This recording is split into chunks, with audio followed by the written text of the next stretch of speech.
Salam sama gars yi, j'espère que vous allez bien. Tey waa Pro Avis dañoo ñëw ngir wax leen nan ngay def ba taxawal sa entreprise avicole maanaam sa entreprise ci wàllum yarum ginaar. Pour nga taxawal sa ferme nag jafewut mais dafa gën a compliqué taxawal entreprise parce que day laaj lu bari lu ci mel ni da nga ko war a documenter. ci yarum ginaar nag dañ ci am ñaari secteur bi ci njëkk mooy les poules pondeuses yooyu noonu dañ leen doyee pour production en même temps dañ leen di consommer tamit dañ leen di utiliser comme viande. Deuxième bi mooy poulet de chair yooyu noonu pour consommer rek lañ leen di doyee pour viande waaye ak secteur boo mënti choisir il faut que nga am bëgg-bëgg bi il faut nga am xam-xam bi tamit il faut que nga jël encore say décision managériale ak financière pour sa entreprise bi dégager profit. Yow mi nga xam ne bëgg nga taxawal sa entreprise jëral sa bic ak sa kay nga noté balaa maa ñëw ci loolu abonneel suñu chaîne YouTube bi ngir nga mën a jot suñu yeneen vidéo.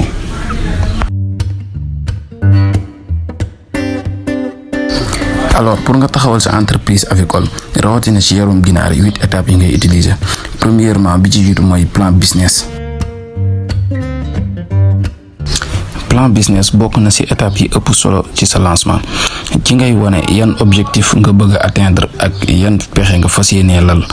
pour atteindre objectif yooyu noonu nekk na loo xam ne day convaincre acteurs yu bari lu ci mel ni banquiers yi ak financeurs yi ñu mën la aider ci sa projet. Deuxièmement il faut nga am terrain bu normal pour nga mën a construire say bâtiment il faut nga am tamit capital ku ne xam ne ne projet kenn mënu ko débuter te amoo fond amoo loo commencé il faut nga am tamit équipement mënoo tëba tëb rek benn activité avicole te amoo 3 éléments yi ñu cité. Troisièmement nan ngay yar bu jaar yoon say poulet dafa am ñaari système yu ñuy yaree ginaar bi ci njëkk mooy système conventionnel boobu noonu tu es obligé nga construire say bâtiment fas yéene ci élevé lu ci mel ni am poulet de chair ku ne xam na ne poulet de chair ci ay bâtiment rek nga ko mën a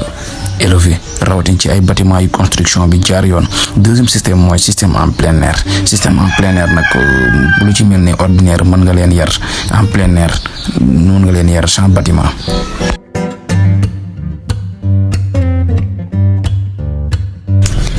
Quatrième étape bi nag da nga war a tànn ci ban secteur nga bëgg a liggéey foofu nag nga war a waxtaanee ak sa xel balaa nga taxawal entreprise. Fii da nga war a tànn ci poulet pondeuse yi nga bëgg a investir wala poulet de chair.